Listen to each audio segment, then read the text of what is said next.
Ensemble image d'une fonction. Nous avons vu quel était le domaine d'une fonction. Si on se rappelle le système de jeu question-réponse que l'on peut associer, comparer à une fonction, le domaine correspondait à l'ensemble des questions possibles. L'image sera l'ensemble des réponses possibles. En n'oubliant pas, et ça c'est très important, que pour pouvoir parler d'une fonction, il est absolument nécessaire que pour toute question, il n'y ait qu'une et une seule réponse possible. Si nous avons plusieurs réponses possibles, nous ne pourrons pas parler d'une fonction. Par contre, nous pourrons avoir éventuellement des questions qui n'auront pas de réponse. Ça, c'est possible. Donc la définition est donc la suivante. L'ensemble de toutes les valeurs f de x possibles lorsque la variable x décrit le domaine de définition porte le nom ensemble image de la fonction f. Et on le notera im f, tout simplement. Quelques petits exemples. Si nous parlons de la fonction f de x égale x carré, eh bien là, l'image sera R+, c'est-à-dire l'ensemble des réels positifs.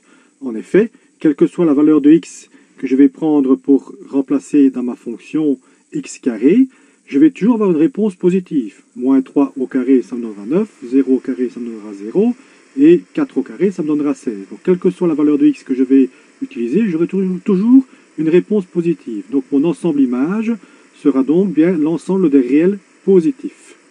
L'exemple suivant, la fonction g de x est égal à 1 sur x.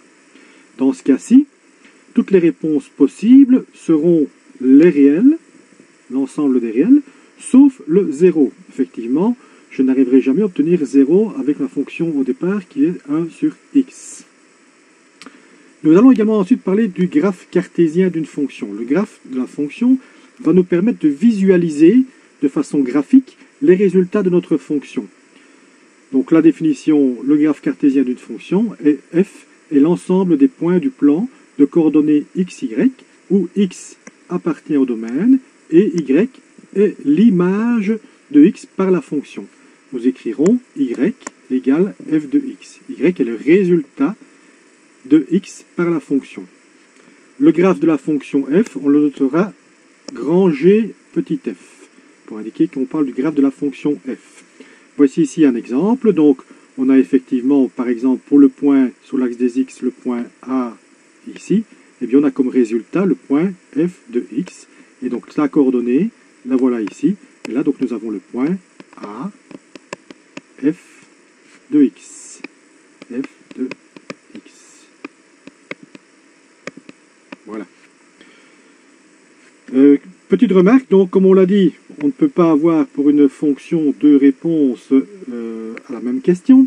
Donc si on regarde le graphique ici à la figure 2, et là on va voir que pour le point sur l'axe des x situé ici, nous avons non pas une seule réponse, mais une, deux, et encore une troisième ici.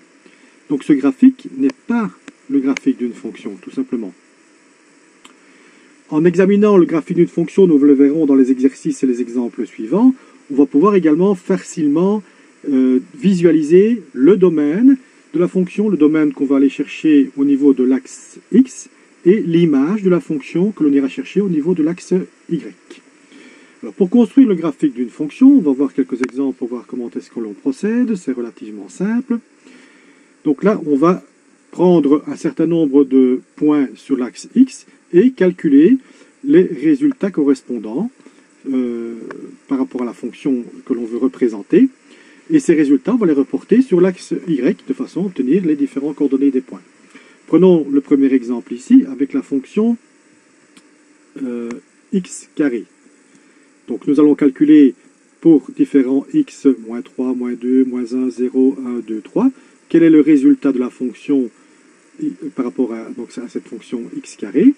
Donc on va calculer le f de x, c'est-à-dire si vous voulez on va calculer le y connaissant au départ le x. Et ensuite, on va le dessiner sur notre graphique. Prenons donc le premier point, moins 3 au carré, ça nous fait 9. Moins 2 au carré, ça nous fait 4. Moins 1 au carré, ça nous fait 1. 0 au carré, 0. 1 au carré, 1. 2 au carré, 4. Et 3 au carré, 9. Nous avons donc ici 1, 2, 3, 4, 5, 6, 7 points, 7 coordonnées x, y, qu'on va reporter sur notre graphique afin de représenter notre fonction. Donc le premier point, moins 3 sur l'axe des x, 9 sur l'axe des y. L'axe des x, donc c'est l'axe qui est horizontal. Donc ici nous avons l'axe des x, et l'axe des y, c'est l'axe qui est vertical. Là nous avons l'axe y. Et donc si on reporte ces différents points, ça va nous donner donc moins 3, 9, moins 3 sur l'axe des x, 9 sur l'axe des y. Donc on a un point qui s'est situé ici. Deuxième point, moins 2, 4, moins 2 sur l'axe des x, 4 sur l'axe des y. Nous avons un point qui est situé ici. Et enfin, donc moins 1, 1, moins 1, 1, on a un point ici.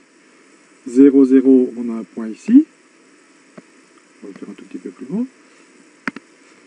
0, 0, on a un point ici. 1, 1, on a un point ici. 2, 4, 2 sur l'axe des x, 4 sur l'axe des y, on a donc un point ici. Et 3, 9, 3 sur les x, 9 sur les y, on a donc un point qui est ici au-dessus. Et donc maintenant, pour dessiner le graphe complet de notre fonction, nous allons relier ces points entre eux, et en formant une belle courbe, puisque ce n'est pas des droites, mais c'est bien une courbe ici qu'on va représenter. Et on va essayer de le faire proprement. Donc on va relier les différents points, voilà, entre eux. Et là, donc, on a représenté le graphe de notre fonction x carré. On va voir l'exemple suivant. Donc là, l'exemple suivant, c'est 1 sur x. Donc, même principe. On va calculer pour différents points, moins 2, moins 1, 0, 1 et 2, le résultat de notre fonction. Ici, notre fonction g, donc le g de x. Donc ici, nous avons au-dessus le x, et en dessous, ce sera le y. Donc, on va commencer par moins 2, donc 1 divisé par moins 2, nous aurons moins 1 demi, ou moins 0,5. Moins 0,5. Moins 1, 1 divisé par moins 1, nous aurons moins 1. 0, 1 divisé par 0, pas possible, donc là nous n'aurons pas de valeur. 1 divisé par 1, ça fera 1, et 1 divisé par 2, ça fera 0,5. Si, de la même manière, maintenant, on va positionner ces différents points sur notre graphique, nous aurons donc en moins 2 le point moins 0,5, donc il est ici. Nous aurons en moins 1 le point moins 1. En 0, nous n'aurons pas de point. En 1, nous aurons le point 1. Et en 2, nous aurons le point 0,5. Là, donc, nous n'avons plus que 4 points sur notre graphique, ce qui est un peu peu pour arriver à visualiser le graphe correct de notre graphique. Donc on peut s'amuser à calculer quelques points supplémentaires. Si on prend par exemple ici sur la gauche, donc nous avions fait le point moins 1, le point moins 2, bien, on pourrait faire le point moins 3. Le point moins 3, donc 1 divisé par moins 3, ça nous ferait moins 1 tiers. Donc on aura un point qui se situerait quelque part par ici. On va effacer le petit point ici à gauche qui n'a rien à y faire.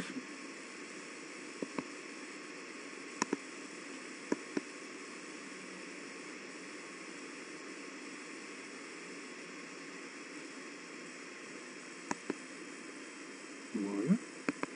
Alors donc, même chose, si on prend le point 3 de l'autre côté, on va avoir 1 divisé par 3, nous aurons le point 1 tiers.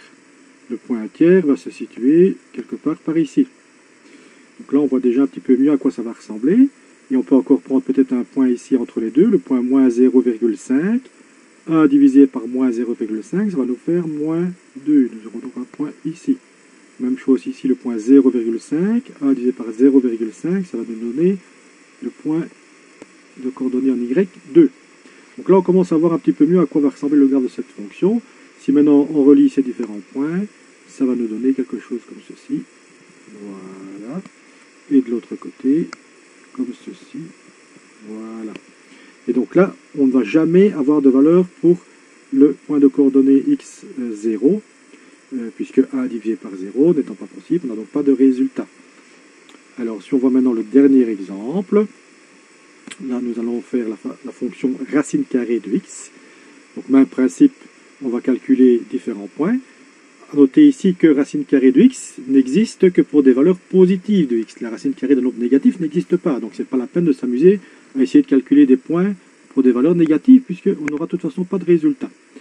Alors, en 0, racine carrée de 0, ben, ça nous fera 0. Racine carrée de 1, ça nous fera 1. Racine carrée de 4, ça nous fera 2. Et racine carrée de 3, ça nous fera 3. Maintenant, si on positionne ces différents points sur le graphique, ça va nous donner donc un point ici en 0, un point en 1, 1, un point en 4, 2, et encore un point en 9, 4, 5, 6, 7, 8, 9, 3. 1, 2, 3, on est là. Si on avait plus de place, évidemment, on peut calculer encore plus de points. Et donc là, en les reliant, on va avoir une courbe qui va faire quelque chose comme ceci. Voilà, donc là, on a dessiné le graphique de la fonction h, qui était y égale racine de x. Voilà donc pour ces quelques exemples.